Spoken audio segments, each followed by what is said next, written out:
know the drill.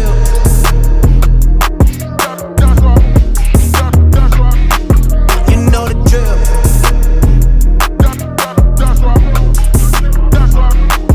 You know the drill.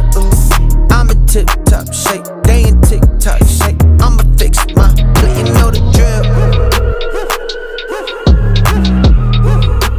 What's going on, everybody? Welcome back to the Rise and Thrive podcast with our hosts. We got Justin right over here to my right.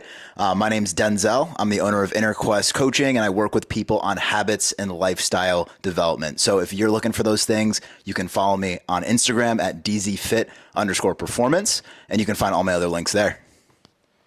Thank you. What's up, guys? I'm Justin Collier, also known as JustFitCT. Check me out on Instagram for any fitness inspiration, but also just on my own socials at Justin Collier with 2 R's for any type of inspiration as well. Today is a special episode. We have a really cool guest on our show today. I'll let Denzel introduce since he's actually part of his family. That's right. So we got Mr. Jim Bell in the building today. This guy has done a lot in his life, and he has a lot of stories to tell. So I'll let him introduce himself as well, and you guys can kind of get the chance to know him a little bit. But today we're really just going to be focusing on, once again, what happens with a professional athlete, how they get there, and then also making that transition right into business, into the next steps in life, and really understanding how to go about that process and what it looked like for Jim through that whole process. So welcome to the show, brother. Happy to have you. Good, thanks, man. Appreciate it. Yep, my story is I was born in Claremont, New Hampshire. Then moved to Madison, Connecticut when I was 6 months old, and that's where it all started. And that's where I learned how to play football at age 6, and I played for 20 years of my life. And it literally changed. It made me who I am. Football did, no doubt. Yeah. It was just the discipline, the hard work, the teamwork, everything was just incredible, and pretty much set my life up to have a great life because I believe and I know what it takes to be successful. Right. So that's how it went, and then I ended up going to Boston College. I was a tailback, and then with Flutie, back in the Flutie days, '84, I was a freshman, and Doug Flutie won the Heisman that year. And then I stayed there for 5 years, and then I was drafted by the 49ers, and I got this lovely Super Bowl ring. Oh, you brought the ring in today. Yeah, got the ring. It's a beauty. I got an Let's 89 ring, back-to-back ring, so it's got all the trophies on it from the 80s. That's awesome. It's the best ring you could ever have right there. And then I started Foam Heads, which is an awesome opportunity I had when I was when I started in the working world after football. And I actually was selling logo stuff, like corporate logo stuff. And that's where it started. And then I had Seahawks Radio as an account. And they asked me to come up with an idea in 1999, to come up with an idea to welcome Coach Holmgren from Green Bay. So immediately I'm going, okay, walrus head.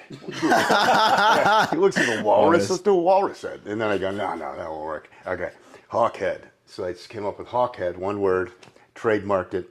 I go, I got it. This is good. And then I came up with foam heads, head of foam, trademarked that, and the fans' true identity, to put people in the foam heads. And then I ended up, I found a Disney sculptor, and he sculpted 87 foam heads, like the cheese head. Wow.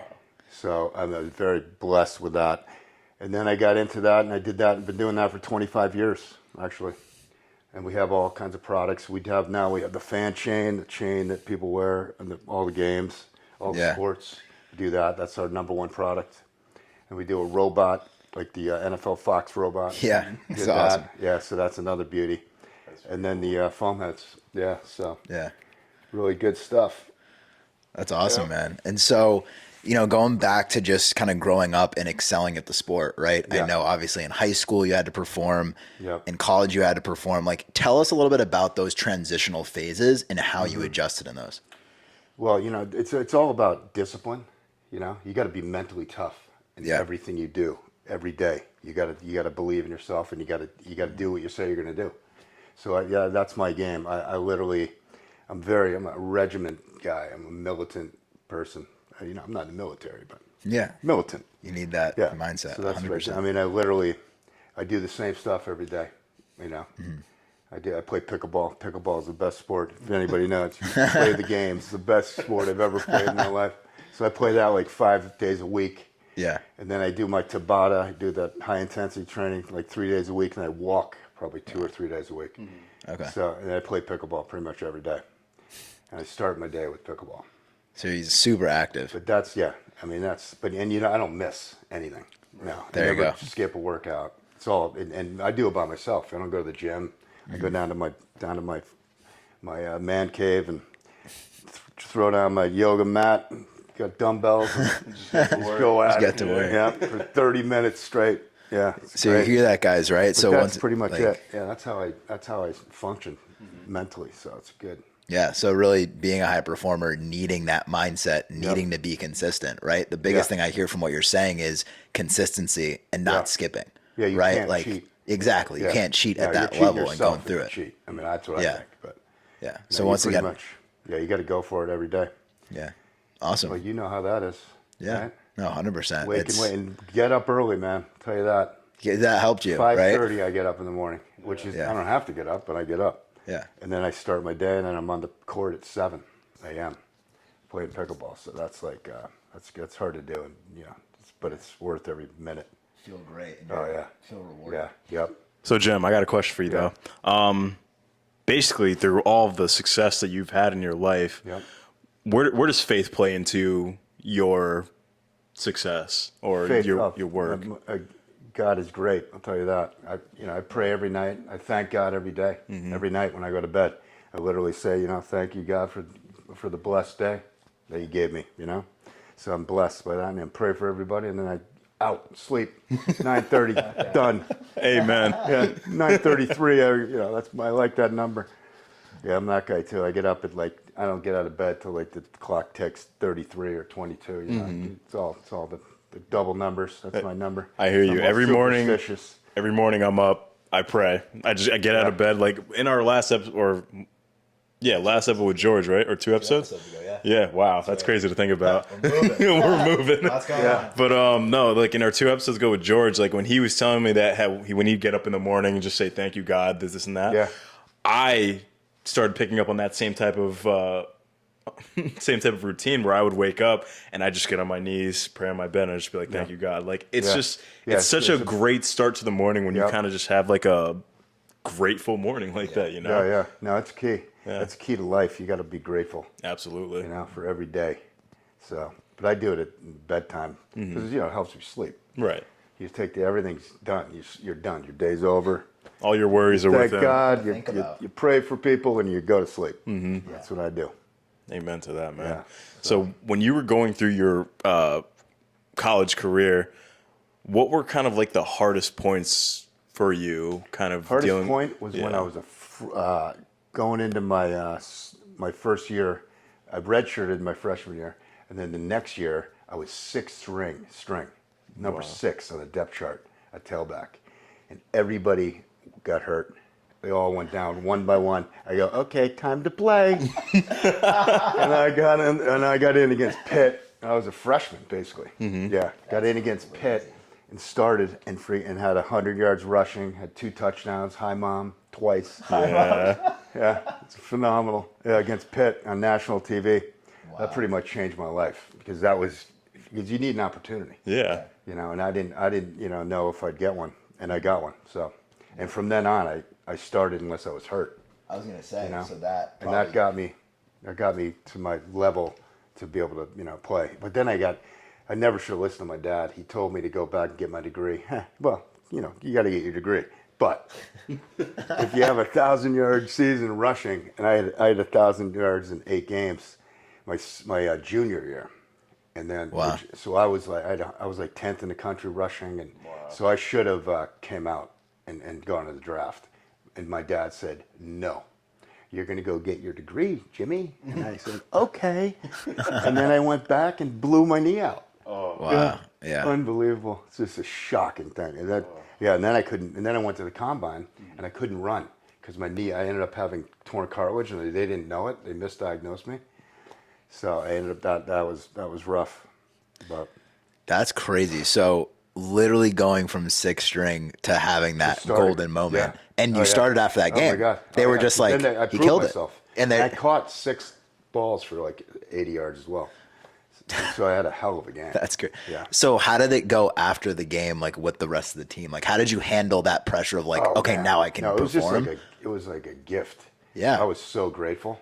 And everybody knew at that point that how good it was because Okay. I proved it right there. How did the team take, like the other teammates? Because obviously the coaches were, I'm sure, super excited, but the teammates who were like, well, I'm starting, like how did the other people feel that you took their position? You know what I mean? Oh, like, yeah, they were, what was the level of competition? They were happy for me, but not really. Not that happy. Yeah. Yeah. It was, they were, it was tough. It was good though, man. You just got a shot, and that's all you need is an opportunity in this world. Yeah. And if you hit it, if you're ready for it. Yes. And I was ready. That's when huge. It was time. Yeah. So Yeah. I was ready. I believe in myself. That's why I was ready. Yeah. So. And I believe in that. I believe that we all get different chances that just come to us, but it's up to us to actually be ready for those chances when they come up, right? Gotta prepare. And just really preparing and noticing that, like, hey, you're going to get other chances in life, but like the sooner you can act on it and the sooner you can be prepared for that chance, I mean, your life can dramatically change within a very short period of time, which is so awesome. But yeah, so now, you're crushing it at football, crushing it in college. Now we're in the Crush it in NFL. college though. I wasn't that good in the schoolroom. Yeah. I actually had it. Yeah, go for it. Yeah. So, through your challenges of like adversity and opposition with your injury, how did you battle back from that and then get yourself back into the good shape of like getting drafted? Yeah. Oh, I know. Well, I got drafted because of my year before. Mm-hmm. So that basically, but they took a risk on me, and I got drafted by the right team, the 49ers. Thank God. So that's when I knew, and I told my dad that day, Dad, going to get a Super Bowl ring next year. Because they won in '88. Right. I knew they'd win again. I just believed they would, and they did. And that's how I got this little puppy. 89. Yeah, '89. That's beautiful, man. Yeah. So when you had your career in the NFL, though, what was that like? It was good. It was really good. It was short. It was like 2 years. I was with the 49ers my rookie year, and then then I went and signed with the Colts because Dickerson said he was going to retire. Eric Dickerson. Yeah.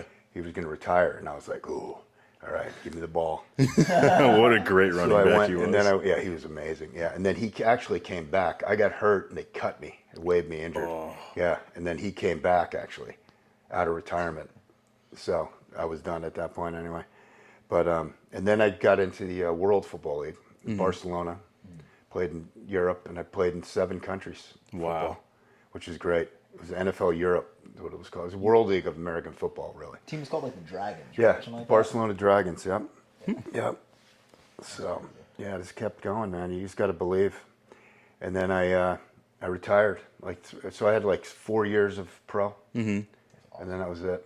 And I'm grateful actually that I didn't play long, because the old brain injury. I mean, that's not a good thing. Yeah, and especially with concussion protocols now. Oh, yeah. Wow. Brutal. Yeah.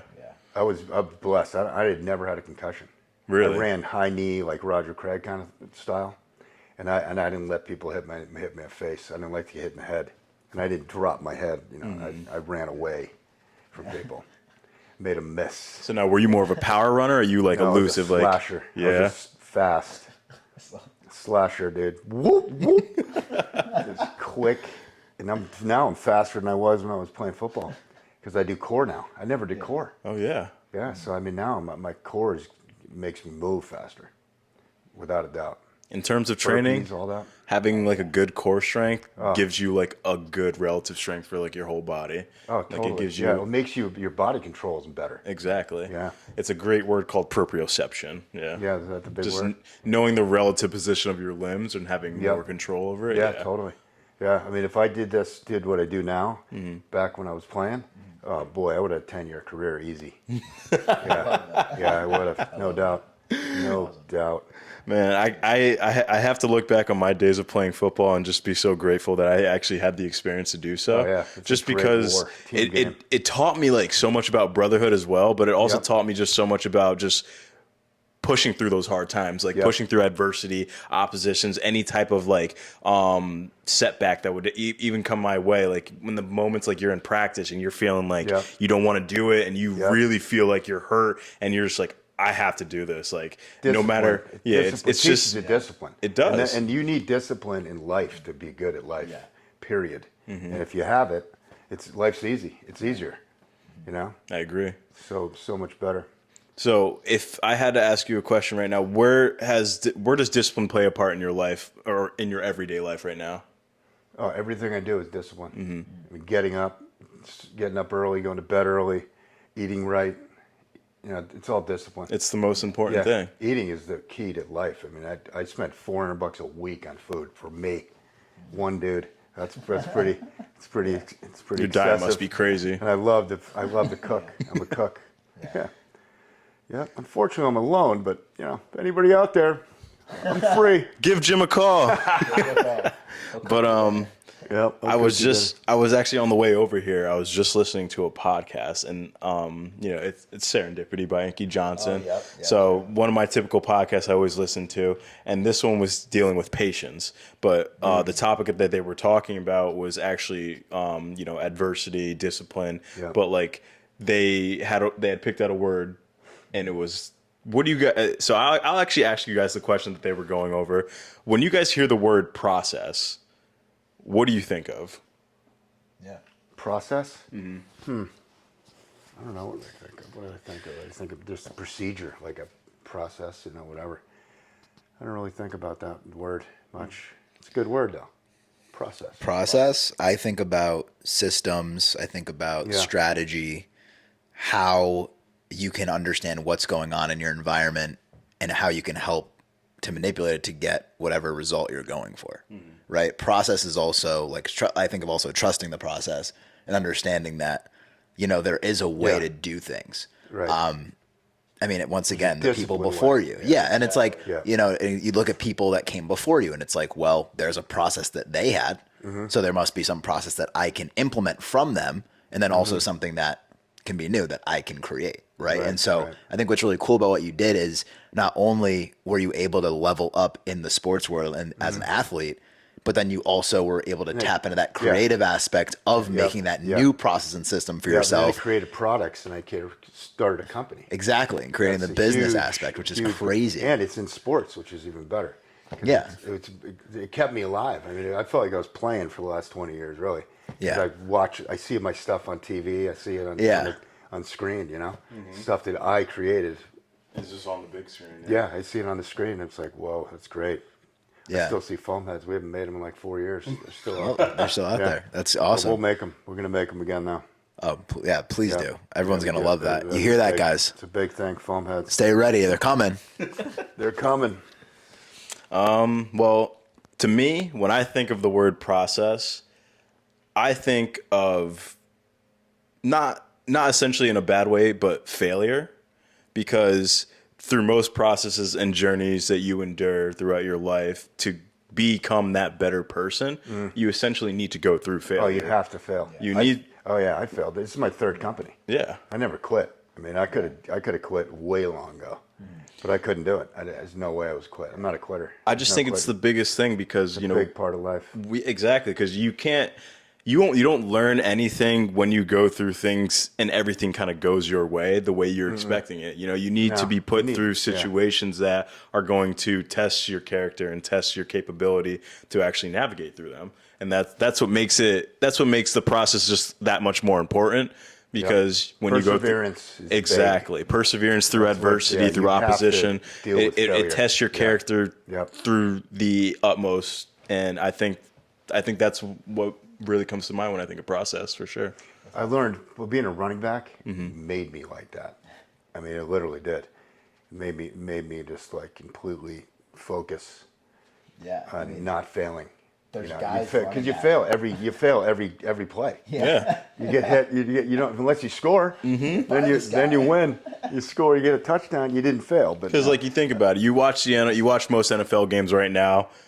And most running backs, like they get the ball up the middle. What, you're getting 2-3 yards, not even maybe just 1 yard. Yeah. You're running into a wall of just 300-pound men. Like it's quite literally impossible. insane. So I say every time you're even able to get 5 yards on a run, that's success. that's success. Exactly. Yeah, you get hit in the backfield, no good. You got to get out of the backfield. That's Absolutely. the key. Yeah.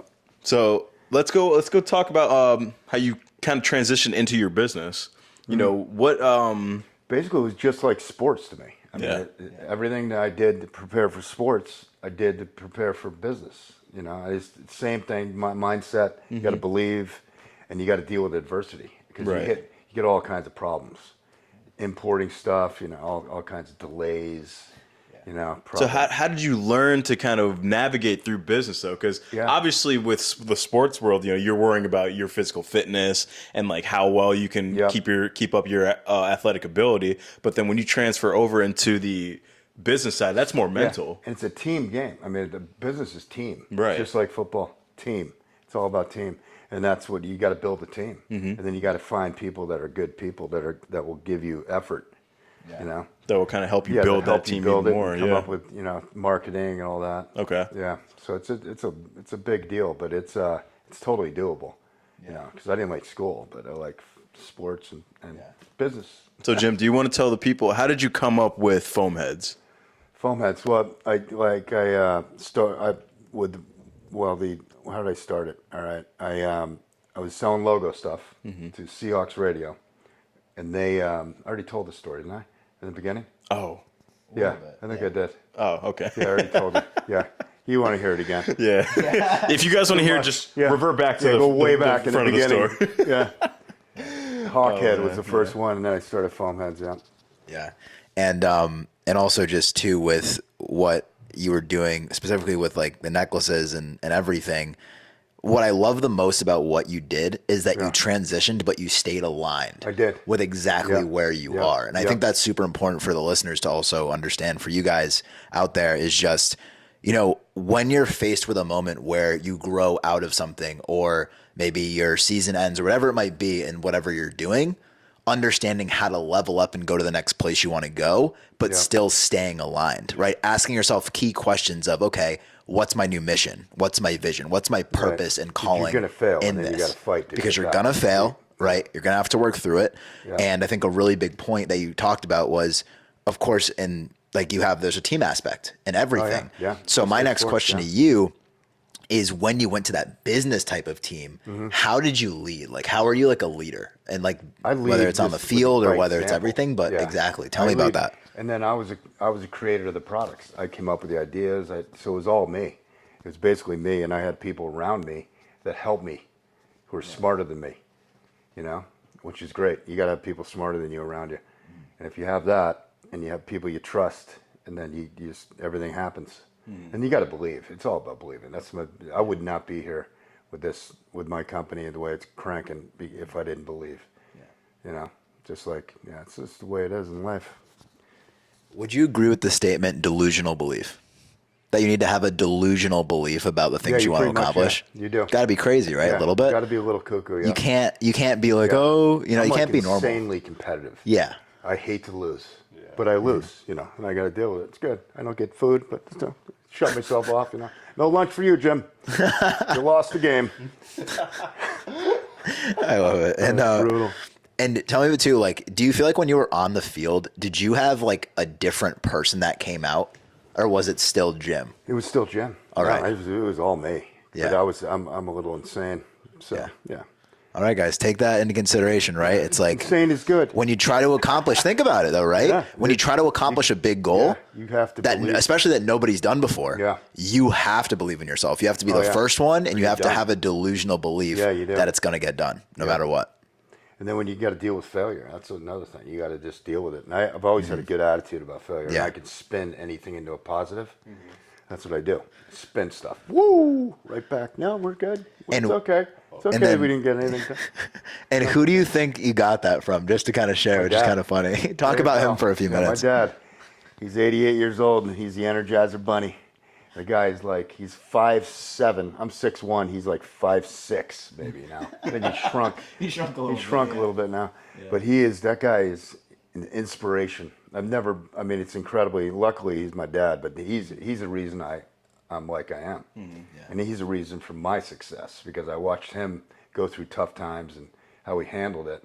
And he was never in a bad mood. He never, ever, everything's positive with him. And that's the key to life. I mean, you gotta shake stuff off, and nothing bothers him, which is an incredible part of him.